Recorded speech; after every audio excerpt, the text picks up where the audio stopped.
Bonjour Bernard Hautefort, merci de nous recevoir à la Chartreuse du Colombier, un domaine au cœur du Périgord dont vous êtes l'heureux propriétaire et qui respire la sérénité par ses jardins dont vous êtes l'architecte et cette vieille maison, cette vieille demeure. En quelques phrases, quelques mots, quelle est l'histoire de cette Chartreuse du Colombier?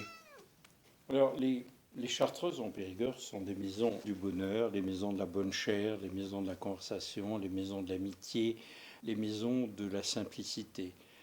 Ces demeures sont des demeures en général de petite noblesse, de robins, et c'est plus des demeures pour la sagesse, la contemplation, le bonheur de vivre que du libertinage. Et ça, c'est très important quand on conçoit l'environnement d'une chartreuse. Il y a un mélange de joie, d'austérité, aussi un peu de grand naturel. Cette chartreuse, qui comme toutes, sont toutes construites entre le milieu du XVIIe siècle, ont été un peu remaniées au XVIIIe, ont eu quelques améliorations, sont toutes très représentatives de cet art particulier où il y a quelques influences italiennes. Elles ont souvent de très jolies fenêtres dans la toiture qu'on appelle des chassis. Il y a des houteaux qui sont des petites fenêtres triangulaires qui servaient à la culture du tabac, puisqu'il était souvent entreposé dans le premier étage de la chartreuse. Elles sont situées le plus souvent au flanc de colline, donc très harmonieuses au point de vue du paysage.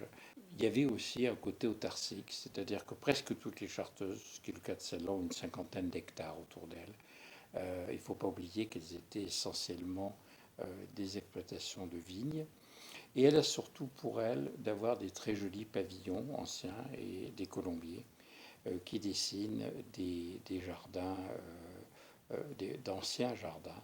Il y a notamment un pédiluve et une pêcherie qui servait, semble-t-il, à garder des poissons que l'on devait consommer quand on venait chasser. Donc le plus proche, c'est ce qu'on appellerait une villeggiatura italienne. Les jardins, en général, dans les Chartreuses, il reste de très belles allées.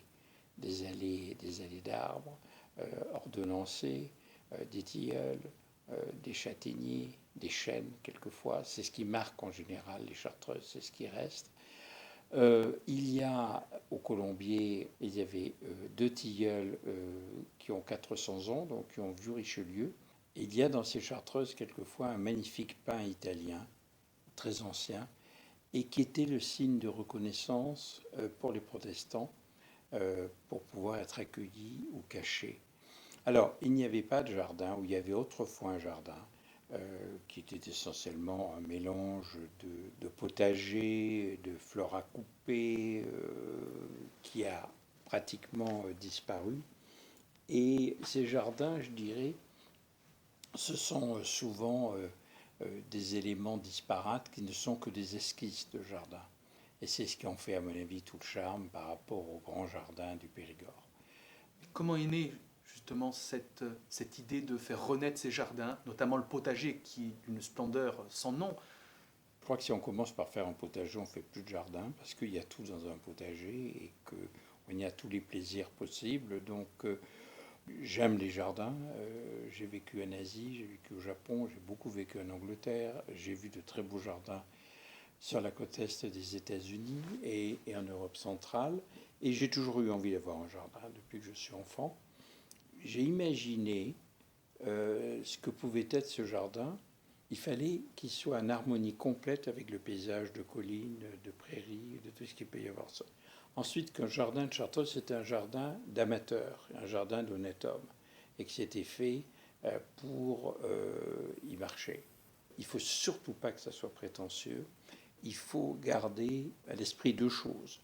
La première, c'est qu'il y a dans toutes les Chartreuses une noblesse et des éléments d'architecturaux précis qui ont beaucoup d'allure. Donc il faut donner au jardin une certaine allure dans son dessin, dans son idée, d'où des grandes perspectives, d'où des parterres de buis, d'où des alignements. Et qu'en même temps, il faut rester dans une espèce de simplicité, de spontanéité très grande. Et je crois que le succès, c'est vraiment ça. C'est pas se prendre pour un jardin de curé, mais non plus pas se prendre pour un grand jardin.